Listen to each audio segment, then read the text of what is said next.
Ultrakill is a game that was developed by Arsi Akita Batala and published by New Blood Interactive. It was released to Steam in September of 2020, and as of right now, it is still in early access. It is a complicated, fast-paced movement system and is built for speedrunning. The aim is to kill enemies and absorb their blood to heal. You make your way through layers, completing each level as you go, unlocking new skills, weapons, level elements, and enemies as you go. The game has 9 layers total, but 2 of them are still in development. They'll be released in the full version when the game is finally out of early access. But anyway, with that out of the way, let's get to the gameplay.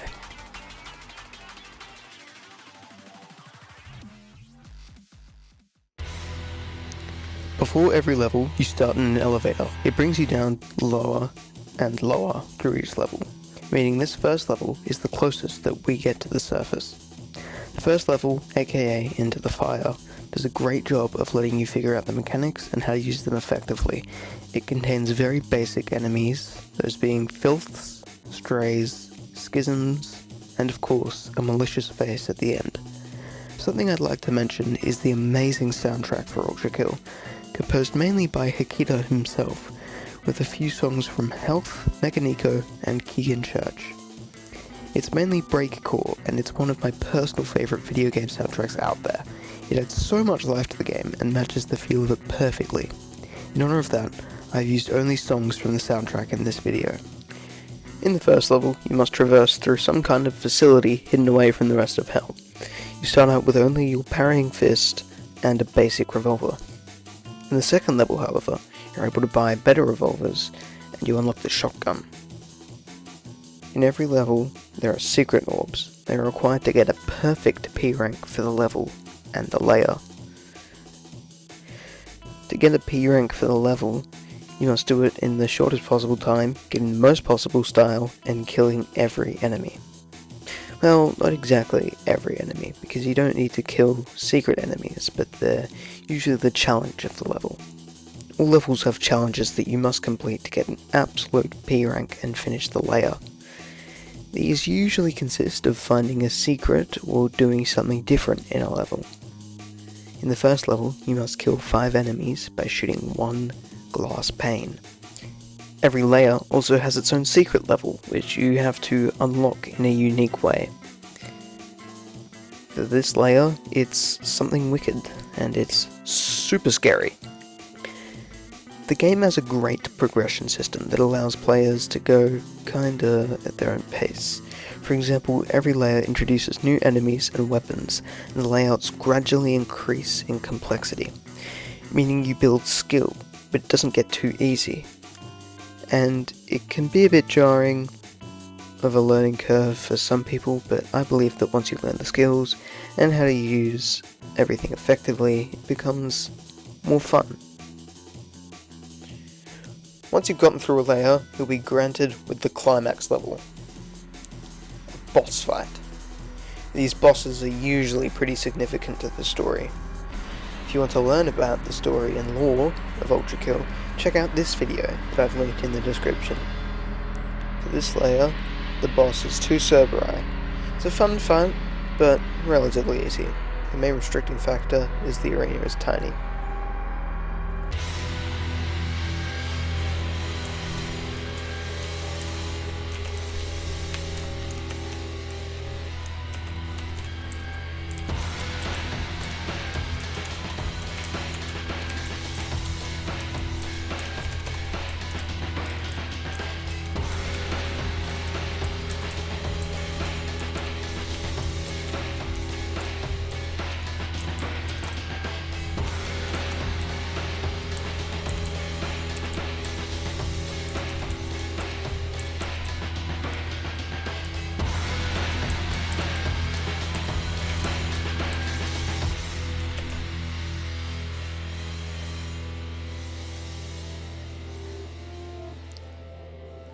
Ah, Limbo.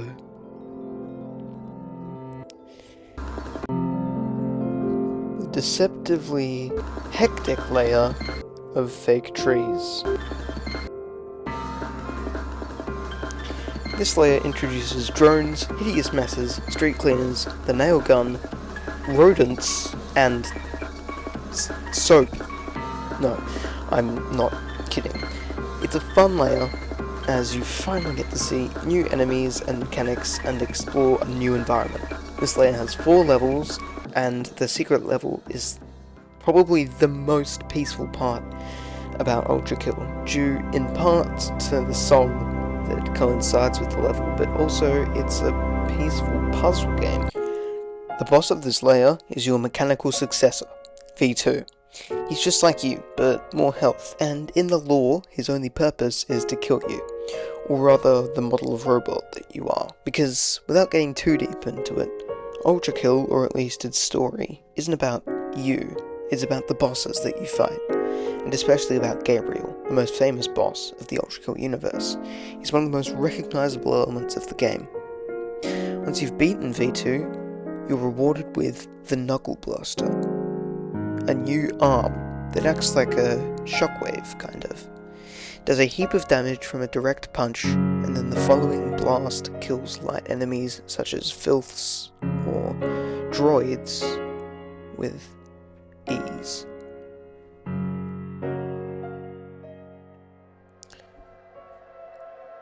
The next layer we encounter is Lost, a purple city watched over by King Minos' undead corpse. This layer introduces mind flayers and soldiers. As we enter the first level, we are greeted by this haunting ambience. After doing some digging, I found out that the ambience is actually this song, but just slowed down and heavily reverbed. Here, listen.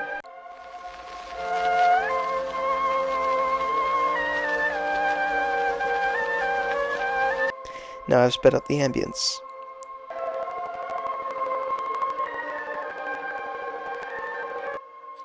Pretty cool, right? But anyway, the layer introduces a new concept, water, and how it can be used along with the railgun to kill lots of enemies at once. The levels are very fun and unique, and the secret level is a dating simulator. I don't even want to get into that, but anyway, the boss of this layer is the corpse of King Minos. Minos being a boss that you can fight later in the game, though I probably won't get into that in this video. Perhaps I'll make a future video covering all the Ultrakill secrets. Let me know if you want to see that. The boss fight with the corpse of King Minos is quite an interesting one, as you can only heal by parrying his projectiles or his melee attacks. And also, you get a nice little car ride over there. The fight is usually difficult in the fact that it takes a while and he can catch you off guard with the purple orbs that he shoots, because they, if they hit you, will set your health to 1, no matter what health you're at before, and set your grey health to 1 as well. Grey health is something I haven't really discussed, but basically, next to your health bar, you have grey health, which, if that is less than your normal health, that means you'll only heal to how much your grey health is, but it dissipates over time. For example, if your grey health was 67, you could only recover 67 health until your grey health set back to normal. Things that set off the grey health is taking damage while you're whiplashing, which is the grappling hook arm that you'll see more of later. But anyway, after Minos' defeat, his corpse will fall to the ground and his mouth will open up, revealing the elevator that leads you to the first Gabriel layer, as I like to call them. The layer is actually called Gluttony, and it consists of 2 levels, as opposed to the usual 4. It doesn't really have a secret level, other than, like, the entrance to a prime boss, such as Minos, as mentioned earlier, not to be confused with the corpse. This is Minos Prime, a much harder version. In this layer, you walk through halls of biological architecture, such as flesh walls and bone stairs, all to lead you to your first encounter with Gabriel himself. He gives us the following speech. Machine, turn back now. The layers of this palace are not for your kind. Turn back, or you will be crossing the will of God. Your choice is made. As the righteous hand of the Father, I shall rend you apart, and you will become inanimate once more. Behold, the power of an angel! The boss fight with Gabriel is the hardest thing we've faced thus far, and when we beat him, we get a cutscene that clues us in to some of the lore of Ultrakill. Disgrace, humiliation, unseemly and unwelcome at the feet of the council. Their eyes ablaze with bitter resentment, glaring through Gabriel's wounds of body and soul, bore outward for all to see. Has this one abandoned the way of our Creator? Is it unworthy of its holy light? The Father's light is indomitable. This one sees fit to squander it. Their words resounded in Gabriel's limbs, coursing through his lightning upon wire, a searing hiss that would strike less as deaf and blind. The holy light within him, an unstoppable storm of divine fury, insurmountable for mere objects, this he knew. Holy Council, my devotion to our Creator is absolute. I have never strayed from the will of the Father, but a machine. You dare imply the might of the Father could be shaken by mere objects? Impossible. Heresy. Unspeakable heresy. Heresy. Silence. Your treachery will not be tolerated. As punishment, the Father's light shall be severed from your body. You have 24 hours before the last of its embers die out, and you with them. Prove your loyalty. Unmake your mistakes. As the light was ripped from his being, Gabriel's screams were silenced in the hiss of gospel in the praise of God. A boiling anguish which even the fires of hell could not compare. Through the blaze of torment, a single burning hatred was forged anew. If the machines seek blood, he will give it freely. Even metal will bleed.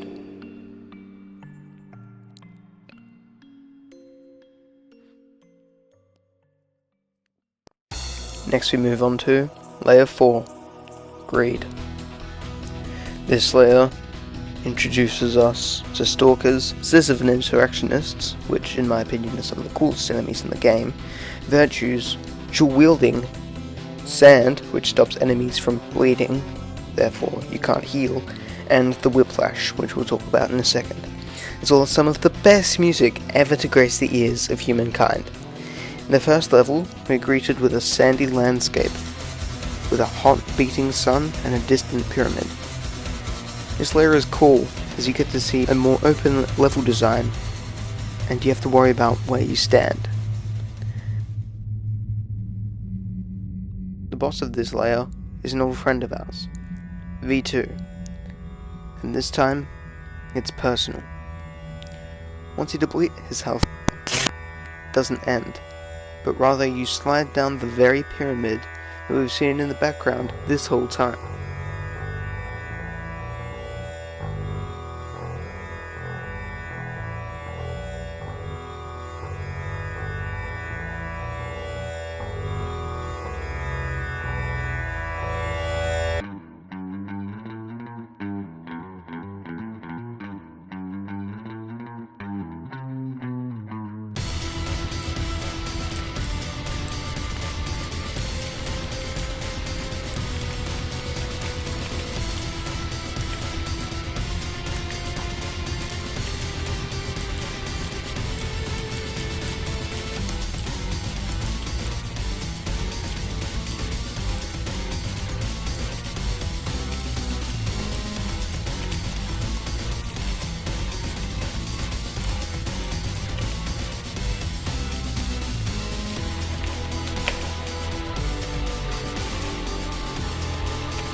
Once we defeat him, we get yet another arm, the Whiplash.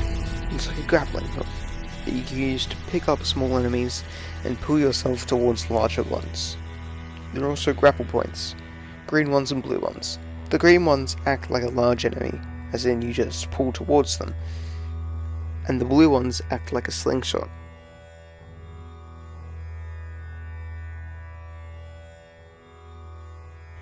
Fucking shall we? The next layer we dive into is layer 5. Wrath. Most of Wrath takes place in a dark, stormy ocean, save for the first level, which we'll talk about in a sec. The layer introduces us to sentries, ferrymen, and idols. This layer is interesting since we have rain. No other layers have environmental weather. The first level is one of a kind, as it's the only real underwater level. Other levels have underwater elements, but this level, and I guess 5-3, are the only levels that really focus on underwater gameplay. I guess you could argue that 2-3 also does that, but it's not really all that important.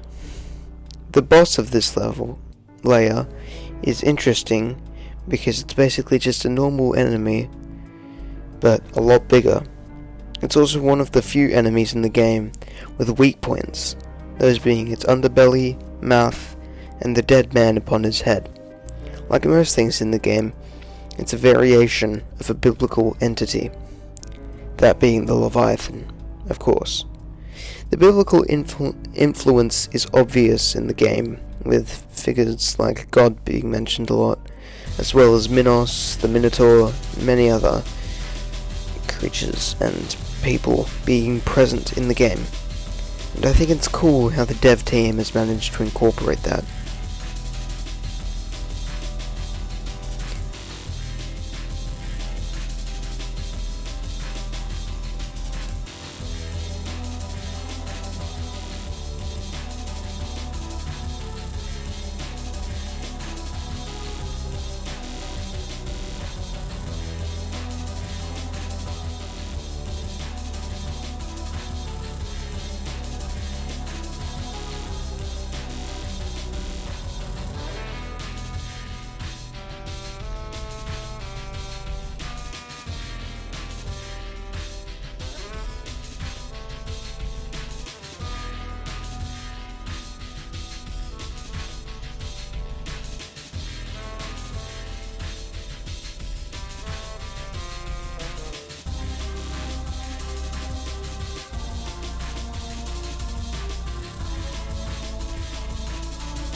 Upon defeating the Leviathan, the sea will open up, revealing passage to the next crescendo layer, Heresy.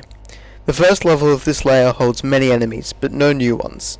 It mainly leads up to our next encounter with Gabriel himself. In the first level of the two in this layer, we're greeted by an ominous drone in the background as we traverse through a dark, deep red hellscape. We encounter heaps of enemies as we go, and it is very difficult. The level is quite different, as it's split into 3 different sections. Each section is differable by its music. The first section has the previously mentioned ominous drone, but the second section has one of the best songs to ever grace the ears of any human ever. At all. Ever. Completely ever. Ever. I just love this song so much. Altars of Apostasy. This song also is split into 2 sections, kinda. The other one's technically its own thing, but in the actual song it's part of the same song. But anyway, in the second section, we make our way through a continuous gauntlet of unending enemies. Then, in our final section, we are led down an ominous hallway as Gabriel gives us some more speech.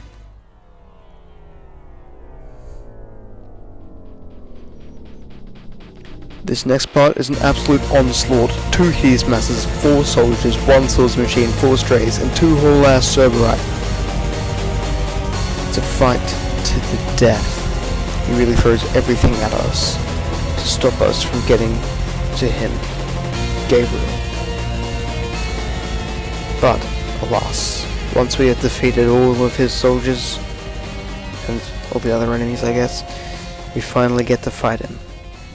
Gabriel, but not before this gripping monologue.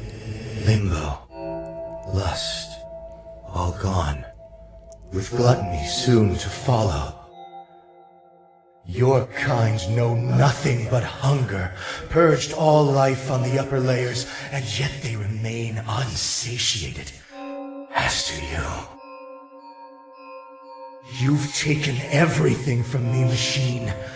And now all that remains is perfect hatred.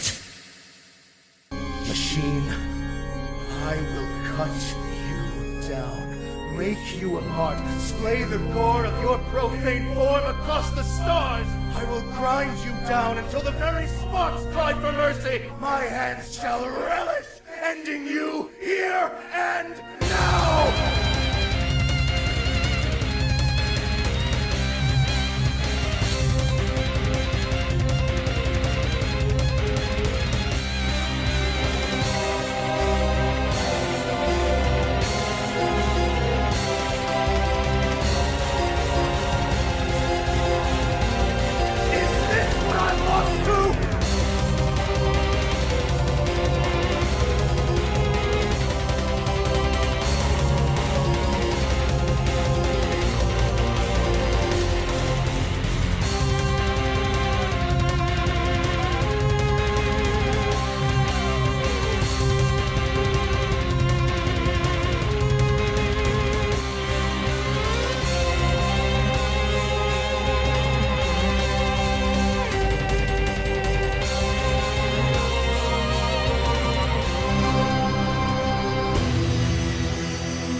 Twice, beaten by an object. Twice. I've only known the taste of victory. This taste is this my blood? I've never known such relief. I need some time to think. We will meet again, machine. Silence. Introspection. How many had he killed? Had he even thought to have count? How much cruelty did he embody, and to what end? How many did he condemn to hell, and who did it benefit? 2 defeats at the hands of the machine had changed Gabriel. The word of the once supposed will of God was now shattered, and only he was left to put the pieces back together. They collected before the light of a dying fire that fresh fuel couldn't sustain, this new light showing the truth to Gabriel. The pieces never fit together to begin with. The supposed council of the people who boasted a God that wasn't there. Gone. Vanished. The council still chased after the light of the god's fire, their memory of its words and will grown twisted and warped, and the rest of the aimless masses of heaven to follow their footsteps. The angels still act in the Father's name, but his kingdom has changed. Now the fire was dying, sputtering out as the heat failed to gain purchase. Gabriel looked at the embers with perfect clarity. He drew his blade and held it in contrast to the dying light. In its reflection he saw a weapon reborn, no longer wielded by the will of another, but his own. He knew words alone would never sway the masses. He chose to do something drastic. Death stains the auditorium. The littered corpses of the once mighty council now strewn against its surfaces, their last gasps of light dripping down to the distant blade of Gabriel's sword. The last councillor, now backed up onto a wall, scrambles for words between panicked breath as death approaches with measured steps. "Wait! You can't do this. Our status forbids it." This is the treason, heresy, murder. We are the supreme authority. Our law commands you. You command nothing. Your words hold no power over me or anyone else, lest you truly believe you can talk my blade back into its sheath. But the people are on our side.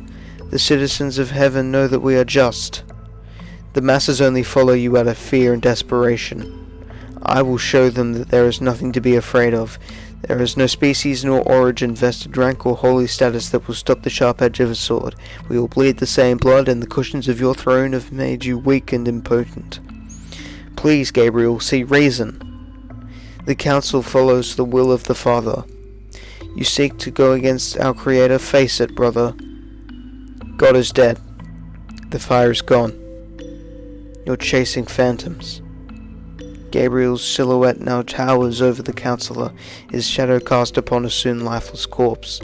He raises his sword for the final cut as the crying mess on the floor stammers out its final feeble argument. But the Father's light. Without me, you cannot hope to reconnect with it. If you kill me, you'll be dead in a matter of hours. I know. A clean, silent cut glides through the counselor's neck, severing his spine with elegance and ease. His head falls onto the marble floor, the rest of his body following soon after. Bereft of status but brimming with purpose, Gabriel gave a final message to the angels amassed at the gates of the auditorium before leaving heaven for the very last time. His arms outstretched with a word the people saw. In the silence, the message rang out to the far ends of the cosmos.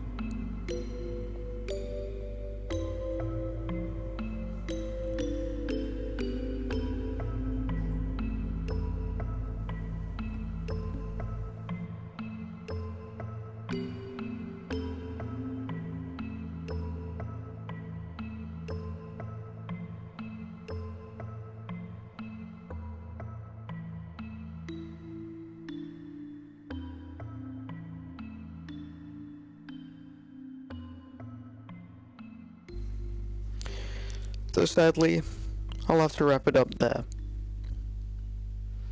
I originally planned to cover violence, but I figured I'd cover the final 3 layers, or the final chapter, once it fully comes out.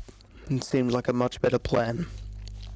Plus, I don't want to get too in-depth on everything before the game's fully released. Matter of fact, making this video in this time frame was not my smartest decision. In reality, I really should have waited until the full game came out. But I enjoyed making this video. It was fun. It was new. And I hope to make many more like it for many other games. Maybe making it a series of sorts.